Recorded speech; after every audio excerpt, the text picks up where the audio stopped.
The Fest Chronicles we on. The Fest Chronicles, it's time to go. And it's that podcast, hosted by Jeffrey Jones. The best in travel adventure. You go, you tell them we sent you. Them activities, we the ones trotting the globe. Everything that's going on, bringing it right to your home.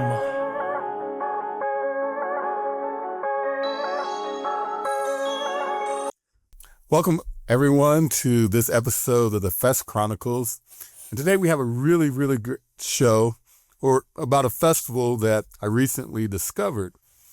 And to take it back on how I discovered it, I was searching for festivals and I came across an article that talked about the top festivals and food festivals in the South. And I came across a festival called the Loris Bog-Off Festival. And I had no idea what bog meant. But being a foodie, I'll tell you that growing up, one of my favorite dishes was rice. I could eat rice in all shapes and forms. I used to eat a pot of rice just with salt, butter, pepper. And then I loved, Spanish rice, yellow rice, wild rice. I just loved rice as a kid growing up. And then as my culinary palate grew, I discovered broccoli, rice, and cheese casserole, which I thought was just the pinnacle of having rice with a meal. Then later on, I discovered jambalaya.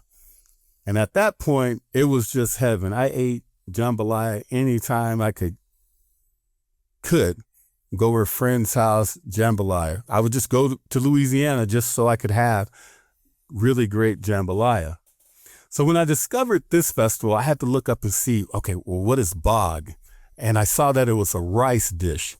And I saw how people were so fiercely in love with it and how they made it. And I was just like, wow, I got to talk to someone from this festival. So that brings us to our guest today. And our guest is Samantha Norris. She's with the Loris Chamber of Commerce and the Loris Bog-Off Festival, going on its 46th year. So let's give a welcome to Samantha Norris from the Bog-Off Festival. Thank you. I appreciate you having us. Now, Samantha, one of the things I want to know is, I read that the festival on your website, it mentions that the festival began in 1980. Can you tell me? Well, first, let me go back to this. South Carolina, it shows that it's divided into regions. So can you kind of tell us, what those regions are and how it influences food in your particular region, and then kind of how this led to the start of the Bog-Off Festival? Well, you put me on the spot for naming them, but I know we have the upstate and we have the low country and we have the PD. Can't tell you what the fourth one is right a second, but but we are in the PD area, which is, near the coast, but that borders the North Carolina state line. Right. And so you're close, I see, to Myrtle Beach, South Carolina. That is correct. We are 20 miles inland of North Myrtle Beach. Cool. So what is the food like in the PD region? Is it something that influence bog? So it does, because we have rice fields here, years and years ago. And we also have farmland where we can do produce. And I was trying to think like how it could all come together. And then, we have the seafood where the ocean is. So we have a plethora of cuisines that we can choose from here. It says the PD is a region in the northeastern part of South Carolina named after Petey River and the Petey Native American tribe is what See, it says. I learned something again. I'm always open to learning. No problem.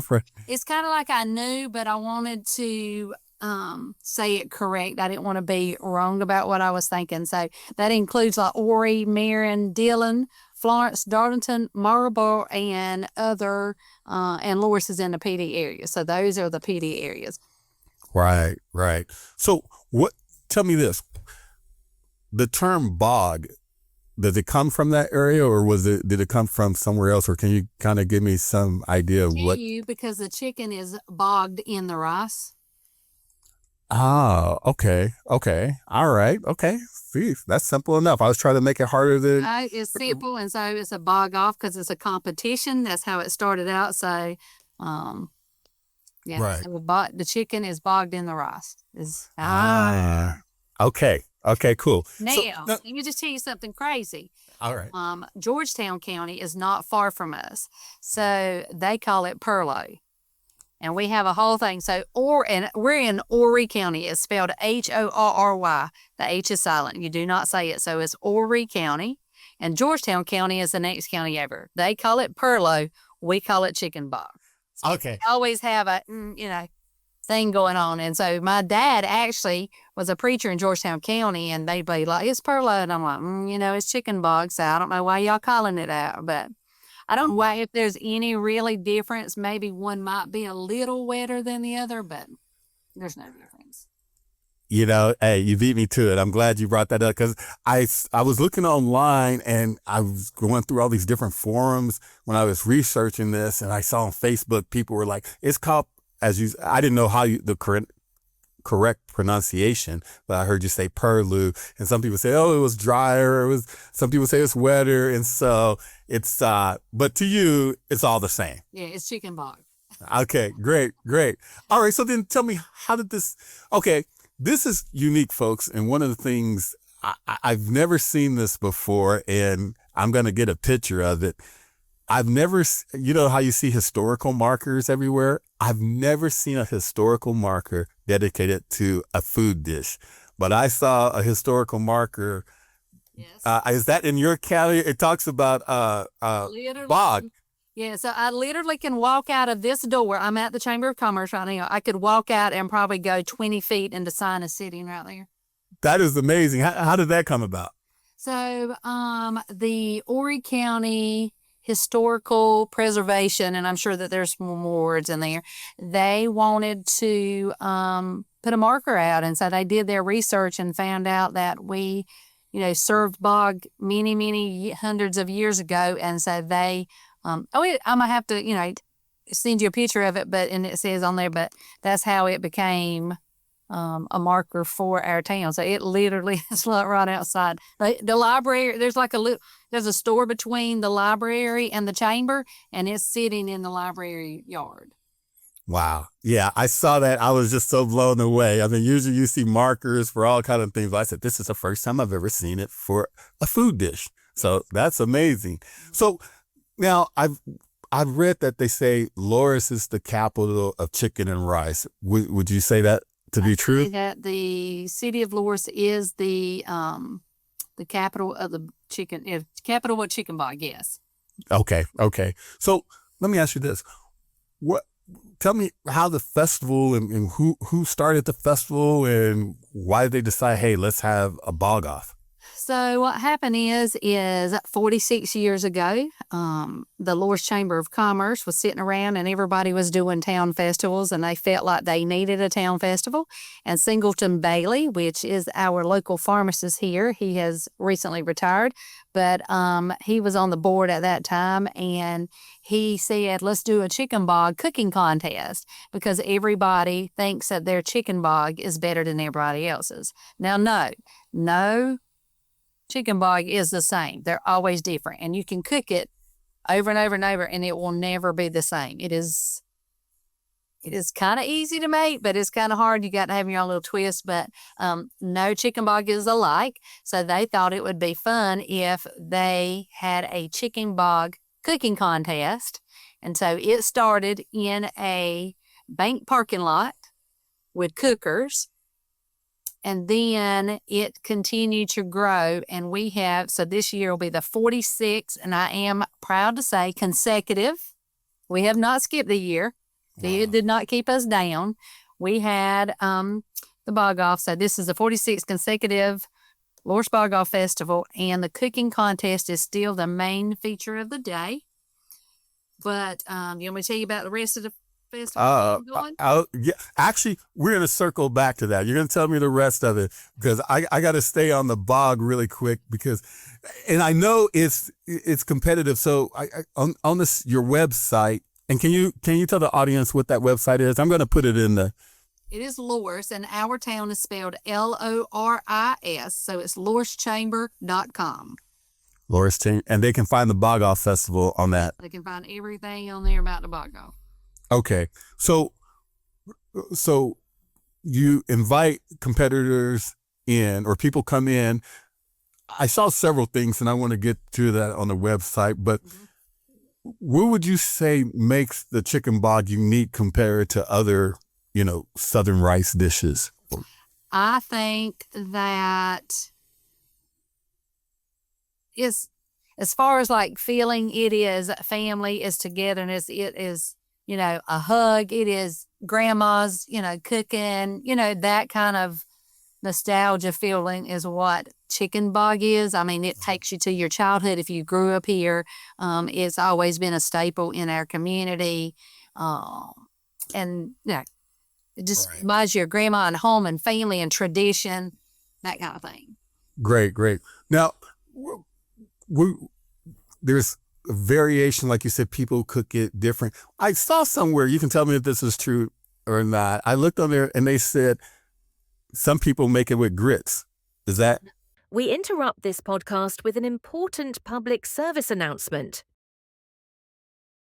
Don't always believe what you find online. Now back to our podcast. That is not true. Okay, that's not true. No. So basically, the foundation is chicken, rice, smoked sausage, and usually an onion and salt and pepper. Let's just say that's the basic. Okay. Then you can add your own twist. I've had people add, a little bit of pork or bacon or something to give it some kind of flavor or whatever, but people add their own little twist. But the main secret, and I never knew this, and I'm going to tell my secret, my dad's secret. We have ears to your secret recipe. He told me one time, and I didn't believe it. He said he put the chicken in the pot, and he had about that much water, just like an inch water in there. And I was like, you can't cook the chicken like that. And he said, it'll fill up. And he had it on low, and he let it simmer. And I said, there's no way that pot's going to fill up. That don't make no sense to me. And the juice came out of the chicken and filled the pot up, and it made the broth, which made the best chicken bog. There's the chicken bog. And you got Dad's recipe right. That's right. Did you keep Dad's recipe, though? Oh, yeah. My husband cooks it. My brother cooks it. He has a restaurant, so he cooks it. But my husband, we sat down and literally followed him one day and watched him and wrote it down. Wow, that's really awesome. I actually made that the official Chicken Bog recipe. When people ask me for it, that's what I give them. Oh, wow. Squeeze a little bit now for times that have changed, but yeah. Well, let me ask you this. Okay, so you say times have changed. Let me ask you this. Is there a traditional versus a modern way of cooking it now? Yes. Whole hen would have been traditional. Boneless, skinless thighs is modern. Wow. Mm. Okay. I your response almost made me feel like you're not feeling modern anymore. Yeah, we use boneless, skinless thighs is what we use. Okay, got you. But can you use all parts of the chicken? Just think, they would go to the yard and catch their chicken. Right. You would get the hen and, you would have to clean it. I mean, that's how they used to do it back in the day. Wow. Okay. Go so to the grocery store and get our chicken. Yeah. So I imagine It was before me, you know what I'm saying? Right. Yeah. That's hey, you know what? As long as it's good, that's all I care about. If it's good, then I'm gonna. Okay. So now you have the competition. Can you describe what the competition is like? Are there how many different categories, or if it's just one inclusive, or how does that work? So what happens is in the area of the festival itself, I mean, because I have to tell you about the whole festival, but this one portion, I can put 20 cookers there. So I take 20 cookers. They bring everything that they need, their hand washing station, they bring their cooker, they bring a tent, their tables, everything. And so they have to provide their own, I'm talking everything. I give them real estate, they got to build their house and their kitchen, and they have to cook everything. They have to make 16 quarts of chicken bog. That's the minimum. Wow. So they have to cook it, they have on site, and it has to be ready by 12 o'clock p.m., noon time. They have to have it ready. How long does it typically take? So you can cook one from starting chicken to, I mean, it would take a few hours, but it'll take several hours because, if you're making one on the stove, that might be different. Now you're sitting there with a cooker and a pot that's like, 20 quarts or 16 quarts a pot. You know what I'm saying? Because most of them will bring 20 or 24 quart pots. And so they have to get it up and going. And so it takes hours to cook because you got to cook the chicken. And some people may need to debone it, whether they modern or, traditional. Right. So then they have to cook the rice and get that done and put the sausage in and things. So it'll take a few hours. Wow. So the earliest, when you open it up, they can start. Let me ask you this. Do you find that there's a difference in taste between, and I don't want to tip off the competition or anything if you can answer that, but is there a taste in like it's slowly cook, or like people use these pressure cookers, or is there a difference, or does that affect the competition or what? I don't know. I don't sample all of them, but I don't know if I've ever seen anybody with a pressure cooker. Let me tell you what the key is. You have to cook it in a cast iron pot. Oh, okay. It was not ruled that way, but that's the traditional way of a cast iron pot, because once you cook it in a cast iron, then it keeps it seasoned in the year, and you could keep cooking, and you clean it and cook it, and it just seasons the pot. And that's the secret of a good chicken bog. It's seasoned cast iron pot. So you hear that, folks? Go out and buy the cast iron and make your chicken bog. Yeah, so when they're doing the contest, obviously we do aroma and taste and looks and stuff like that. So we have, and when I say we, the festival has our own judges where we judge all 20 of them and we pick the winner and the first runner-up.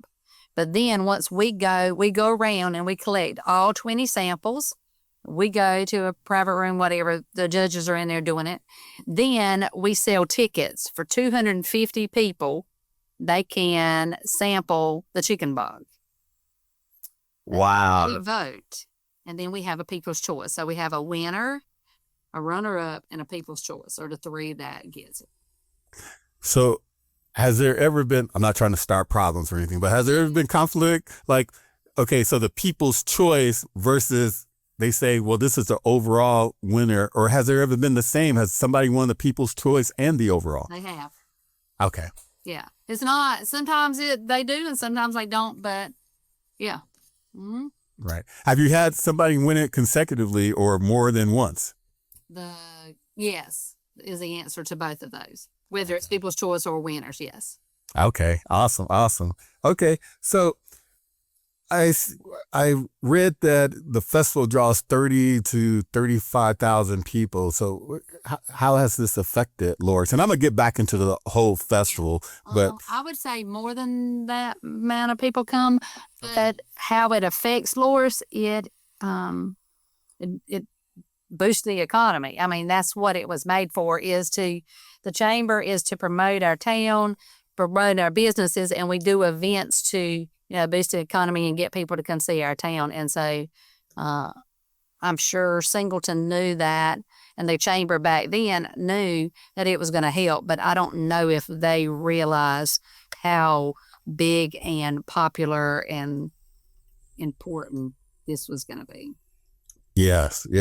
No, that's awesome. It anything that builds the community and helps, economically, I think that's a great thing. Yes. So tell me a little bit about the rest of the festival? I hear this podcast or I see, what is when as a visitor, a first time visitor, when I come in, what am I seeing, and just walk us through the festival? So basically what's going to happen, it's a one-day festival. It is and it used to, back in the day, used to be really late, and I'll explain that in a minute, but right now it is 9 to 5. It is free to the public. You do not have to pay to get in, and you will walk into street full. Our whole downtown area is covered in the Bog-Off Festival. So we have 200 vendors. Our stores are open. All of our restaurants are open. We have a main stage that sits center town. We call that the Iron Cross. There's a railroad track that goes the middle through town, and Main Street goes the other way. So it's like an Iron Cross is what we call it. And the cooking contest and the main stage is sitting on that cross.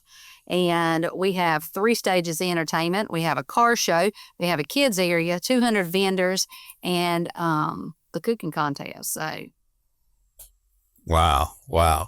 thousands and thousands of people here. Now, let me go back. You talked about you have 200, is it vendors, or is that separate from the people who are in the competition? That's different. So we have 200 vendors that are selling crafts and arts, and, it goes anywhere from nonprofit to churches and, political to arts and craft to retail to corporate retail is what they are. And there's 200 of them. Okay. So for the competition, for the Bog-Off competition, how many? It's 20. Okay. How do you just say, hey, I want to apply, and you fill out something, or do you have to be selected? You pay $25 and you are a vendor. So it's first come, first serve.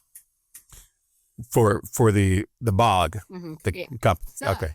And also the Chamber of Commerce we have a restaurant it's actually cookers. They were called the Jamestown Chefs, and now their sons have taken it over. But they come out in big vats and boat paddles, and they make Chicken Bog for 3,000 people. Wow. We sell plates of Chicken Bog, and the Chamber is the only one that sells it. Nobody else can sell. So we have a cooking contest, and we have our Chicken Bog vendor is the only person that sells Chicken Bog. Now, our local restaurants do sell Chicken Bog, and they're there, and, we're not going to stop them from serving it, but not any of our food. And we have like 17 to 20 food vendors, like food trucks, but we won't let them sell Chicken Bog. So only the Chamber sells it, and the cooking contest they can't sell it, but there's the samples. So yes, we sell 3,000 plates of Chicken Bog. I can't imagine what it must smell like when you walk. If you walk in there about 10 or 11 o'clock, you just have to be blown away. It just has to. It smells like that. They come Friday night and set up, and they cook all night long. So our whole town smells like, we're outside. Right. Like in the streets. So our whole town smells like Chicken Bog for 2 hours. Yes. That's amazing. And to go on for 46 years, I imagine you just have generations of people who come back every year and so forth. What do they say their experience is like? Obviously it's traditional. They love the Bog-Off. They get to see people they haven't seen. It's almost like a reunion. It's always like the same time. It's always the 3rd Saturday in October. So for 46 years, and counting, is going to be the 3rd Saturday in October. So a lot of class reunions are scheduled around that time, so they could go to the Bog-Off. It includes they'll go to the football game on Friday, then they'll go to the Bog-Off, and then that night they go out to eat or whatever, and Sunday but the class reunions are built around that. Wow, that's awesome. So you mentioned earlier, well, let me ask you this. Where do you see the festival going in 5 years? Do you think it'll expand to like a 2-day event? Because you earlier mentioned that it used to be a late night, but it stopped. What we did is years ago when I first started, I've been at the Chamber 18 years. So when I came, we had a festival. So the festival started at 9 and it would go till 11 o'clock at night. We had, national acts that came in. We've had Little Big Town here. We've had Lee Bryce and upcoming country artists at the time, and we had fireworks and that kind of stuff. And then it kind of just was like at nighttime, like they had been there all day. You know what I'm saying? So we moved it from 11 to 9, and then over the years, and then it went to 7. And then probably 2 years ago, I was like, this is a long day. And, people would come or whatever. And so we just did 9 to 5 2 years ago. This will be the 3rd year we've done it when we do it in October. And we were like, this is the best thing because they stay all day. So instead of it being, busy in the morning, then it's almost like it was like waves. They will come and stay all day. Okay. And all right. Because the car show has to leave, and then you have to get people out, and it's dark, and it just safety-wise and everything, it just works better. Right. I know it's 9 to 5. Okay. Well, that sounds good. To handle that many people in a day, that's pretty impressive. What is the scale, or can you describe to someone, for people who don't know, they come every year, they enjoy it, but what is the scale of the chamber? What is involved in having to put on an event like that? I mean, when does it start? How soon do you start for the next year? I'm already talking about what's going to happen next year, because it's so crazy, because last year I kind of did a theme because I was like, I want to do something different. So last year we used to have upcoming country artists, and then a lot of people like stopped coming at night, and I don't know, it needed, because it was kind of the same, you know what I'm saying? So it needed some revamping. So that's why we changed it. And now I kind of started doing a thing last year. So last year we had a Journey tribute band. So everything that I did kind of went like towards the 80s or the Journey thing. You know what I'm saying? Like my t-shirt said Journey to the Bog-Off, or, and it kind of, and I was like, well, this is kind of cool. It gives me a band. It gives me, t-shirts, because you get tired, not tired, but it's like hard to come up with different things to put on your t-shirts. You know what I'm saying? Right. Now this is giving us. So this year we're going to do like a 70s disco. I haven't even put it out yet, but it's disco. You heard it here first on the Fest Chronicles. All right. That's right. The 2 bands that I got, they are local. One is called Chocolate Chip, and they do a fantastic job. And then we have more regional, which is Silk Groove. So I have 70s disco kind of music coming, and I'm already talking about next year, and I'm about to tell you what it's going to be because I haven't told anybody.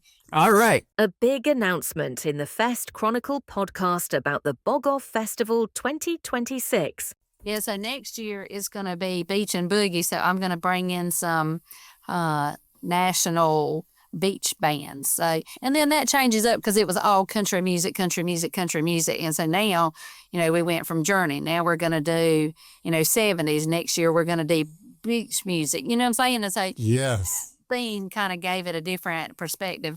But I'm already told them, I said, I know y'all think I'm crazy, but we need to start talking about 50, because 50 is coming up in a couple of years, and we need to go ahead and book whatever we're booking, whatever we're doing. It has to be great. It has to be over the top, and it's going to be number 50. So. Wow. So, hey, you know what? Everybody in South Carolina or the Carolinas and anywhere, this is a festival. It sounds like it's just really really cool. And I know people are looking forward to it. Obviously, you know that every year, but I saw when I was doing research on Facebook, it's a couple on Facebook. I think they call themselves Keith and Jess. And they were like, we're going to win the Bog-Off Festival. And they were showing themselves making chicken and everything and putting in a pot. And I was just like, wow, people are really, really like, this is highly competitive, It is. And let me tell you something. So not only, we didn't talk about when you are in the cooking contest, you don't just win the rights of, I bet I got the best Chicken Bog in Loris for the year. I mean, the first runner-up gets $1,000. Wow. And the bragging rights for the year. And then if you're a runner-up, so the winner gets $1,000, the runner-up gets $500, and the People's Choice gets $250 and a trophy. So they get these big giant trophies. One year I gave them, or a couple of years I gave them a shirt and says, "I just won the Bog-Off," or whatever. Right. But they love the bragging rights, and I'm going to have to send you a picture, because I found a picture not too long ago, a man that cooked in the contest and won several years back in the day, and it literally is on his tombstone. Are you serious? Oh, you have to send me that. Yeah. Yeah, picture. Because I seen it and I was like, what? I was like, okay, now that's what I said. We have officially made it. His name was Yeah. Lawson. Mm-hmm.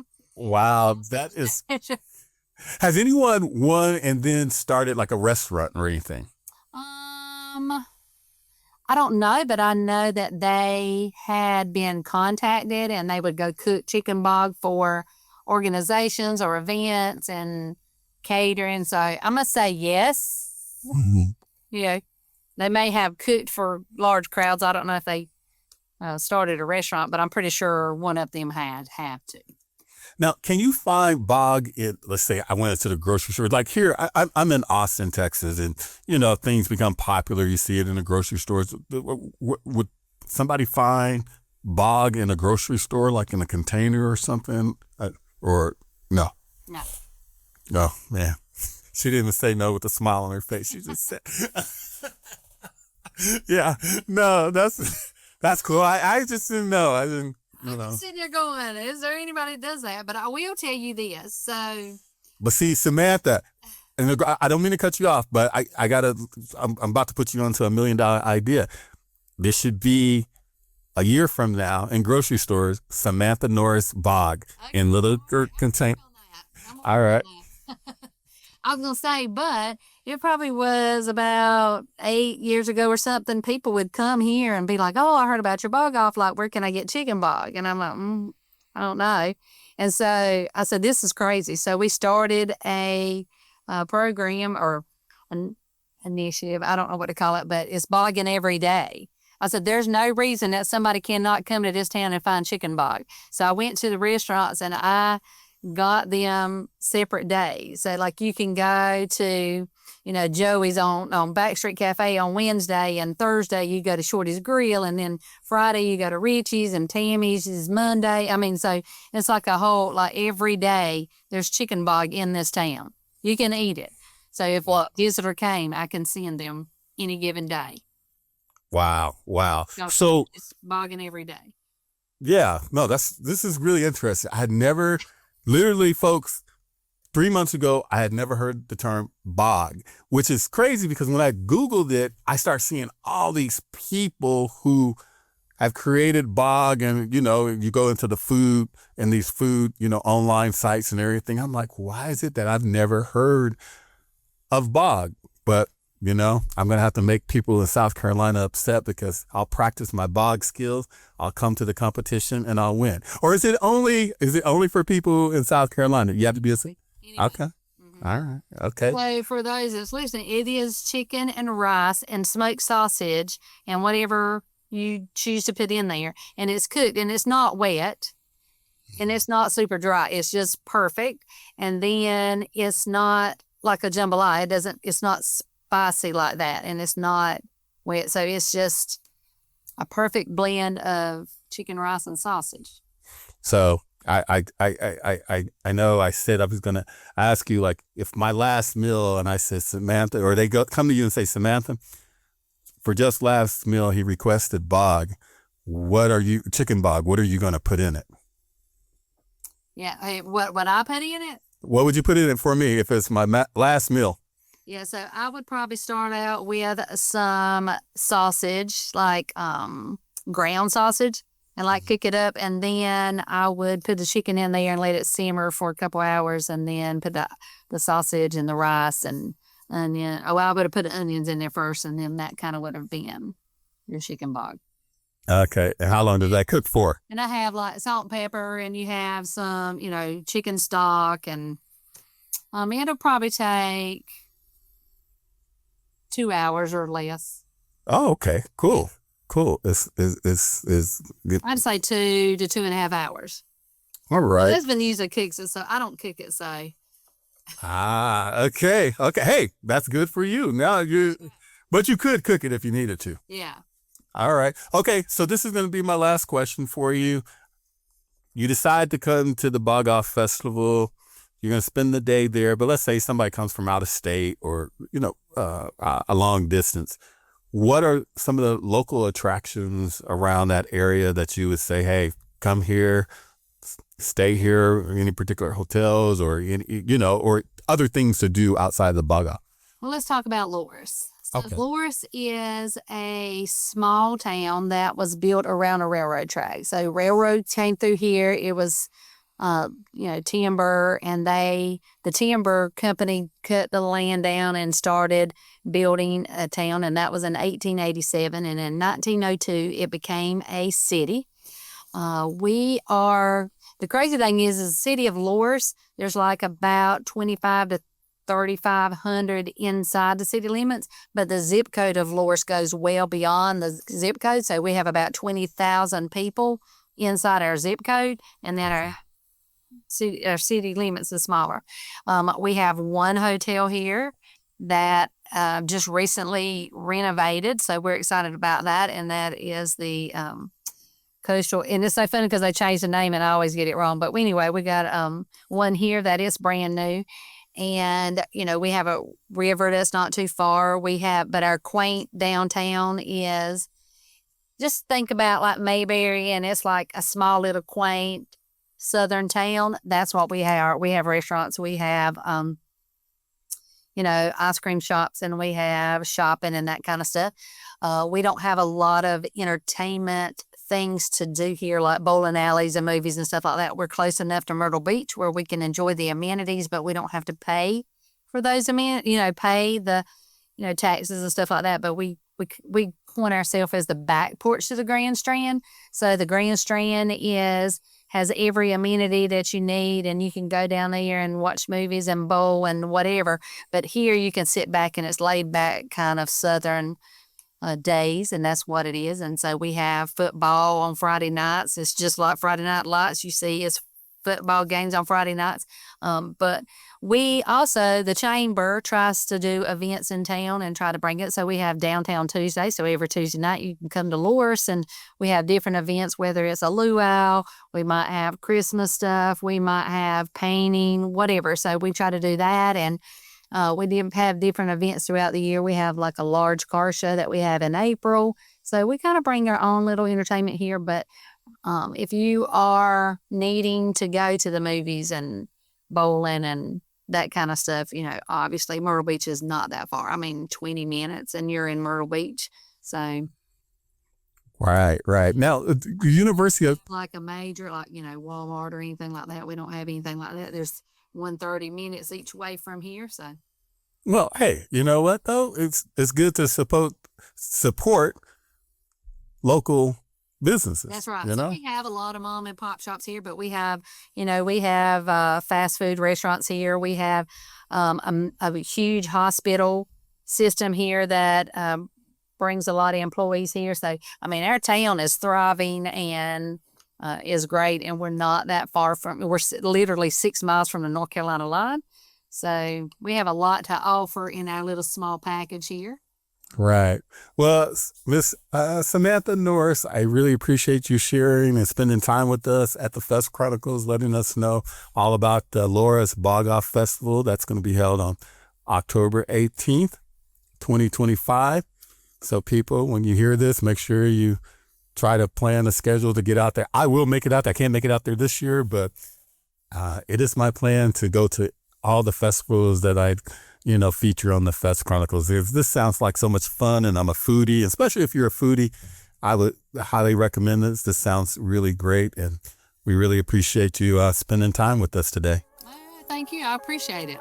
That's a wrap on this episode of the Fest Chronicles, where festivals come to life through the voices of the people who make the magic happen behind the scenes. If you enjoyed today's journey, click that like button, hit subscribe on YouTube, and follow us on Spotify so you never miss the next fest-filled adventure. And hey, don't keep the fun all to yourself. Share this episode with a friend or family member you love going to festivals with. Until next time, keep showing up, keep creating joy, and keep believing in the power of community, one celebration at a time.